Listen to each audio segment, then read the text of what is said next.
Hello students, कैसे हो आप सभी।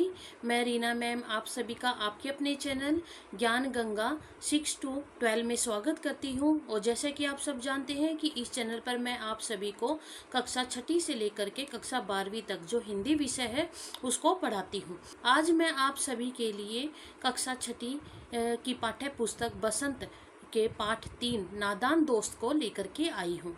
तो चलिए बिना किसी देरी के हम अपनी क्लास को आज शुरू करते हैं।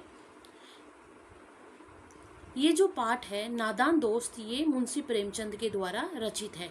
इसमें आपको जो है तस्वीर दिखाई दे रही होगी, ये वाली तस्वीर, ये कौन है?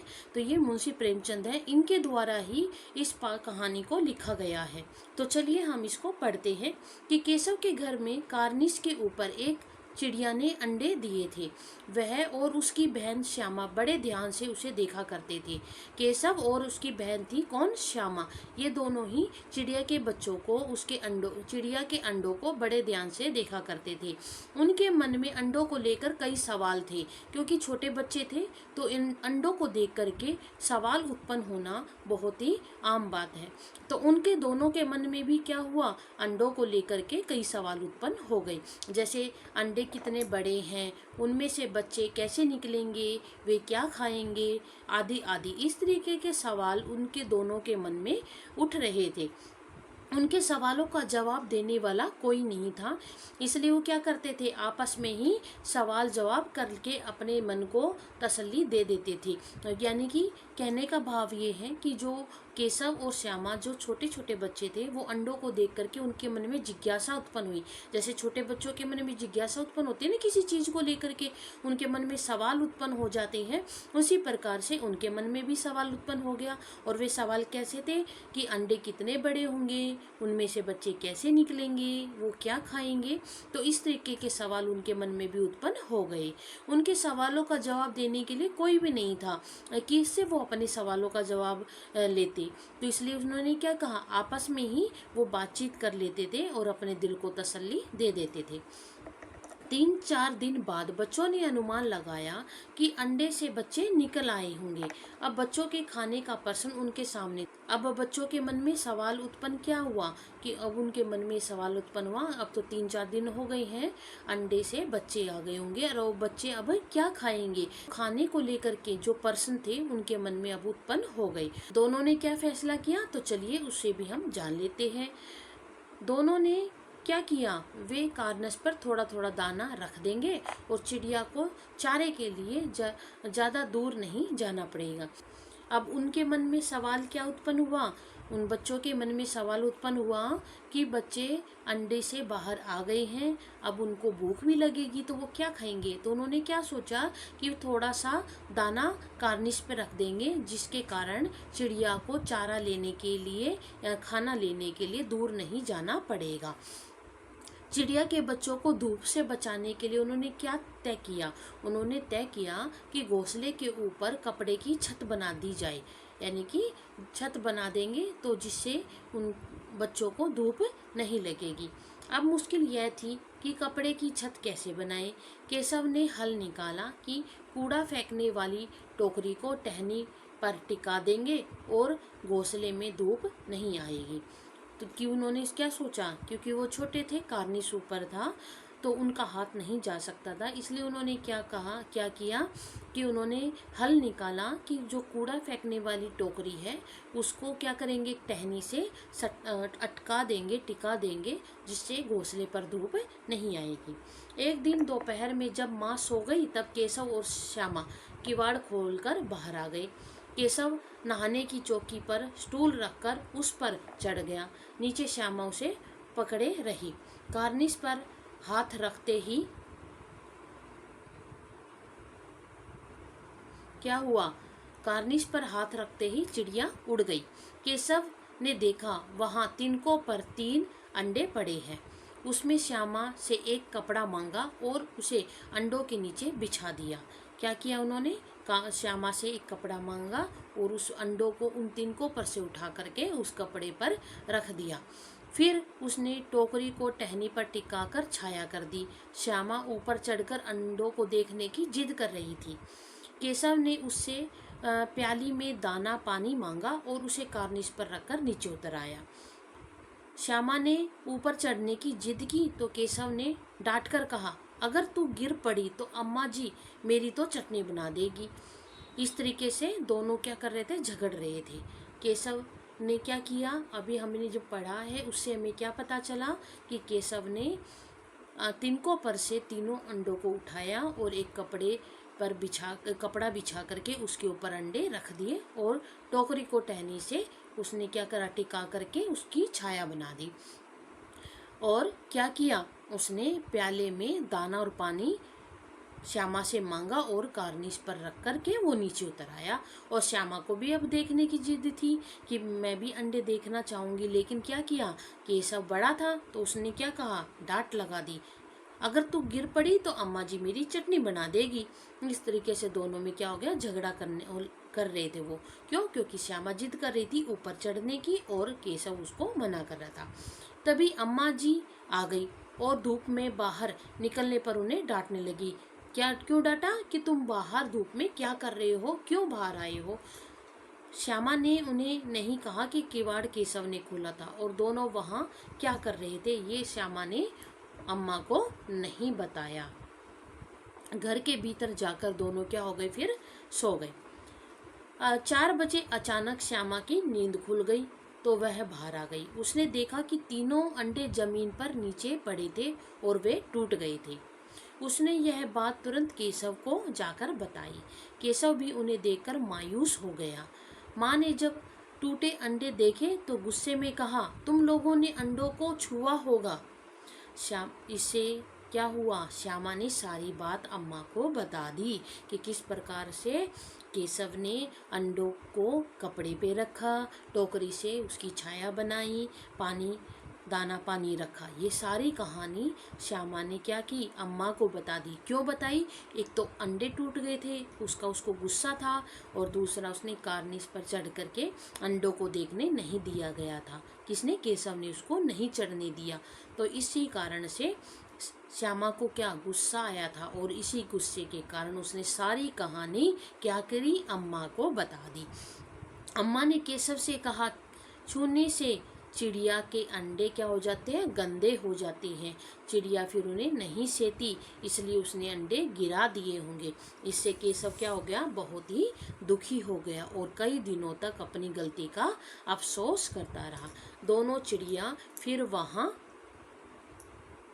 दिखाई नहीं दी, यानी कि जब वो अंडों को नीचे गिरा करके वो दोनों चिड़िया वहाँ से उड़ गई थी। अब हम आगे देखते हैं। इस पाठ के अंतर्गत जो भी कठिन शब्द आए हैं, अब हम उन शब्दों का अर्थ जानेंगे। कार्निश, कार्निश क्या होता है? छज्जा, दीवार से निकला हुआ जो हिस्सा होता है उसको कार्निश कहा जाता है।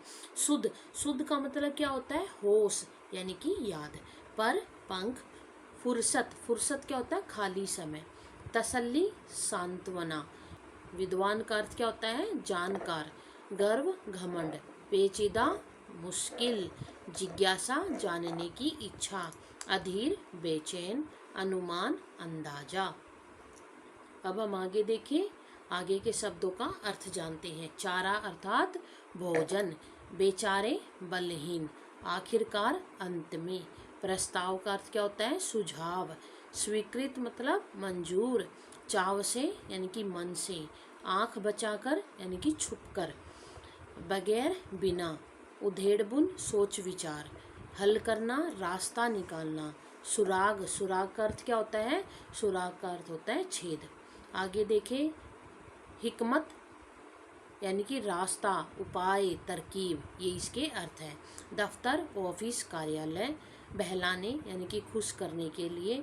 दम रोके, सांस रोके। हिफाजत, सुरक्षा। वक्त का अर्थ क्या होता है? समय। तकलीफ यानी कि परेशानी। वरना, नहीं तो। चिथड़े, चिथड़े क्या होता है? फटे हुए कपड़ों को क्या कहेंगे? चिथड़े। टहनी यानी कि शाखा या डाली। आहिस्ता से यानी कि धीरे से। आगे क्या है? चटनी करना यानी कि खूब पीटना। किवाड़, किवाड़ का अर्थ क्या होता है? दरवाजा। विश्वास, भरोसा। मोहब्बत के मारे यानी कि प्यार के कारण। कसूर यानी कि गलती, अपराध। हिस्सेदार का मतलब होता है भागीदार। फैसला यानी कि निर्णय, संयोग से, सहसा या अनायास। उल्टे पांव दौड़ना यानी कि देखते ही दौड़ पड़ना। चेहरे का रंग उड़ना यानी कि डर जाना। सहमी हुई यानी कि इसका अर्थ क्या होगा, डरी हुई।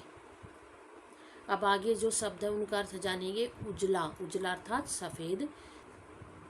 सोटी, सोटी का अर्थ क्या होता है, सोटी का अर्थ है छड़ी। तरस यानी कि दया। भीगी बिल्ली बनना यानी कि डर जाना। रोनी सूरत यानी कि रोने जैसा चेहरा बनाना। जोग यानी कि प्रयास। अफसोस, दुख। सत्यानाश यानी कि नष्ट। और थामना यानी कि पकड़ना। तो ये हमारे जो शब्द हैं जिनका हमने अर्थ जाना।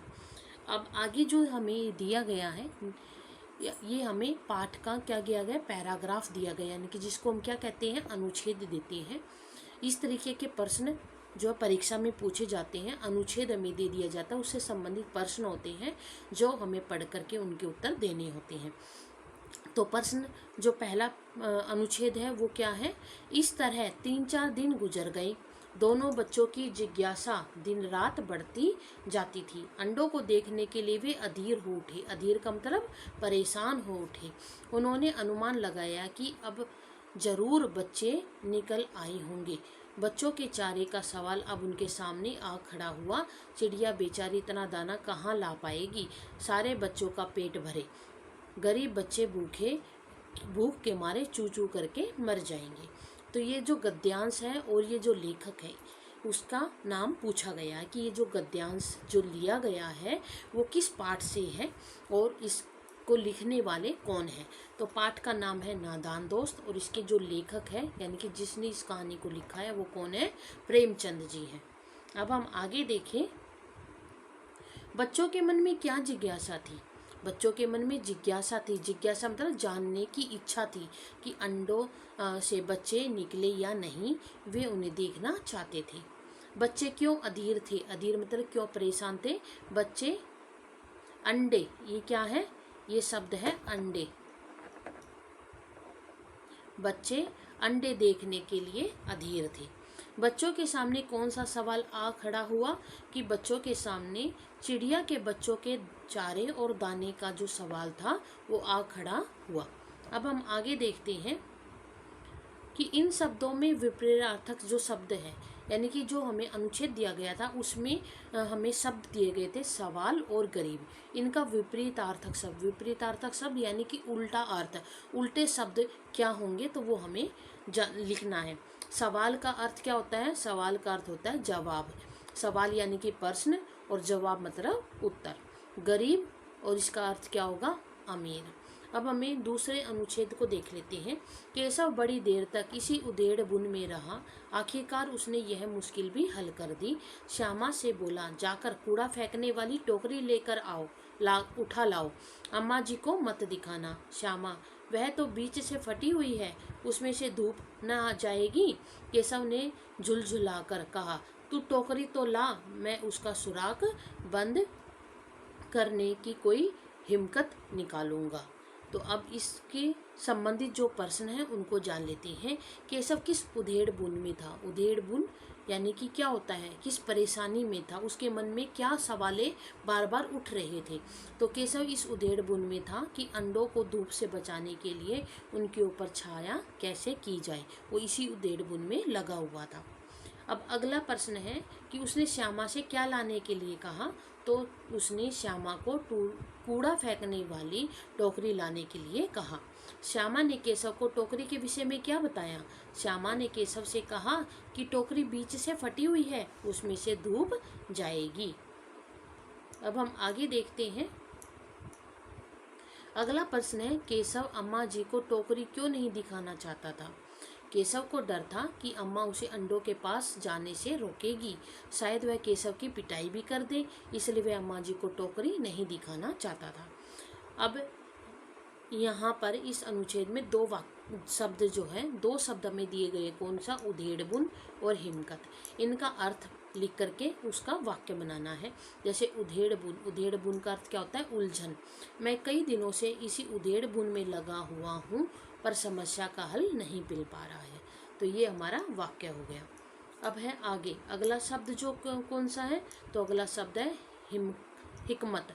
इसका अर्थ होता है उपाय। आखिर उसने दरवाजे को बंद करने की हिकमत कर ही डाली। ये हिम्मत नहीं है, ये क्या है, हिकमत। हिकमत। अब आगे देखें कि 4 बजे यकाएक श्यामा की आंख खुली, किवाड़ खुले थे। वह दौड़ी हुई कार्निश के पास आई और ऊपर की तरफ देखने लगी। टोकरी का पता न था। संयोग से उसकी नज़र नीचे गई और उसने उल्टे पांव दौड़ती हुई कमरे में जाकर जोर से बोली, भैया अंडे तो नीचे पड़े हैं। बच्चे उड़ गए। श्यामा की आंख कब खुली, तो श्यामा की आंख, ये क्या है, श्यामा। श्यामा की आंख जो श्यामा की नींद कब खुली, श्यामा की नींद 4 बजे खुली। अब अगला प्रश्न है, उसको देख लेते हैं। किवाड़ क्यों खुले थे? किवाड़ इसलिए खुले थे क्योंकि केशव और श्यामा शोर होने के भय से किवाड़ बंद किए बिना ही सो गए थे। उठते ही श्यामा ने क्या किया, उठते ही श्यामा दौड़ती हुई कार्निश के पास गई और ऊपर की तरफ देखने लगी। श्यामा ने क्या देखा और उसने क्या अनुमान लगाया? श्यामा ने देखा कि कार्निश पर से टोकरी गायब है और अंडे नीचे पड़े हुए। उसने अनुमान लगाया कि शायद बच्चे उड़ गए होंगे। अब हम अपने अगले प्रश्न को जान लेते हैं कि हमारा अगला प्रश्न क्या है। नीचे दिए गए शब्दों का अर्थ स्पष्ट करते हुए वाक्य बनाने हैं। यकायक। यकायक का अर्थ क्या होता है? अचानक। यकायक गाड़ी रोकने से मैं घबरा गया। अब है उल्टे पांव। उल्टे पांव मतलब तुरंत ही। उसी घटना की खबर सुनकर मैं उल्टे पांव अस्पताल की ओर चल पड़ा। अब तो श्यामा को भैया पर जरा भी तरस न आया। उसी ने शायद अंडों को इस तरह रख दिया कि वह नीचे गिर पड़े। इसकी तो उसे सजा मिलनी ही चाहिए। बोली, इन्होंने अंडों को छेड़ा था अम्मा जी। माँ ने केशव जी से पूछा। क्यों रे? केशव भीगी बिल्ली बनकर खड़ा रहा। श्यामा को भैया पर तरस क्यों नहीं आया? श्यामा ने सोचा कि भैया की गलती के कारण ही अंडे गिरकर टूट गए हैं, इसलिए उसे उस पर तरस नहीं आया। श्यामा ने माँ से अंडे के बारे में क्या कहा? श्यामा ने माँ से कहा कि केशव ने ही अंडों को छेड़ा था।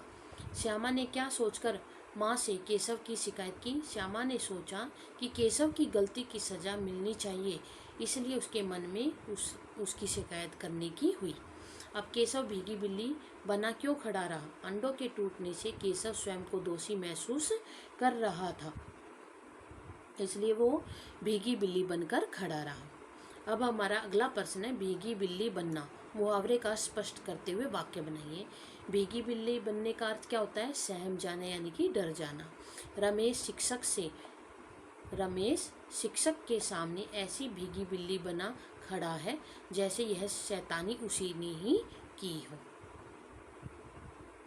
अब पाठ से संबंधित जो प्रश्न हैं उनको जान लेते हैं। अंडों के बारे में केशव और श्यामा के मन में किस तरीके के सवाल उठते थे?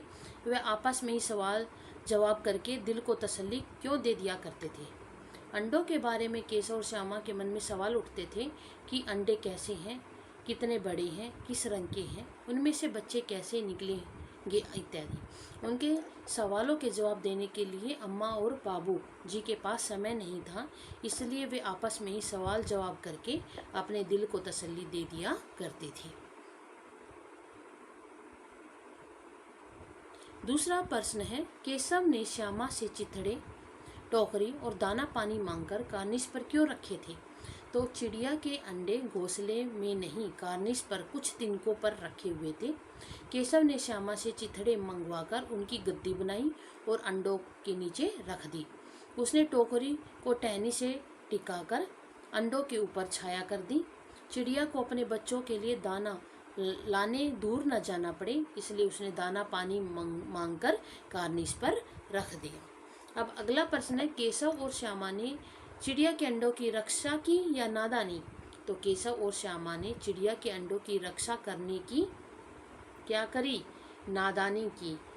चिड़िया अपने अंडों की स्वयं रक्षा कर सकती थी, उसने सुरक्षित स्थान समझकर ही कार्निश पर अंडे दिए थे। केशव और श्यामा ने अंडों की रक्षा करने के चक्कर में उन्हें छूकर क्या कर दिया था? गंदा कर दिया था, जिसके कारण चिड़िया उन्हें गिरा करके उड़ गई। अब अगला प्रश्न है, केशव और श्यामा ने अंडे के बारे में क्या क्या अनुमान लगाए? यदि तुम उसकी जगह होते तो क्या अनुमान लगाते और क्या करते?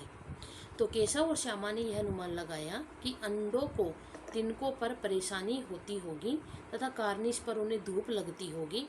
उन्होंने अनुमान लगाया कि चिड़िया सारे बच्चों का पेट अकेले नहीं भर सकती और बच्चे क्या करेंगे, भूखे मर जाएंगे। यदि हम उसकी जगह होते तो यह अनुमान लगाते कि कहीं कोई जानवर तो अंडों तक नहीं पहुंच जाएगा, कार्निस पर कोई जानवर ना पहुंचे, इसके लिए कुछ प्रबंध करने का प्रयास करती।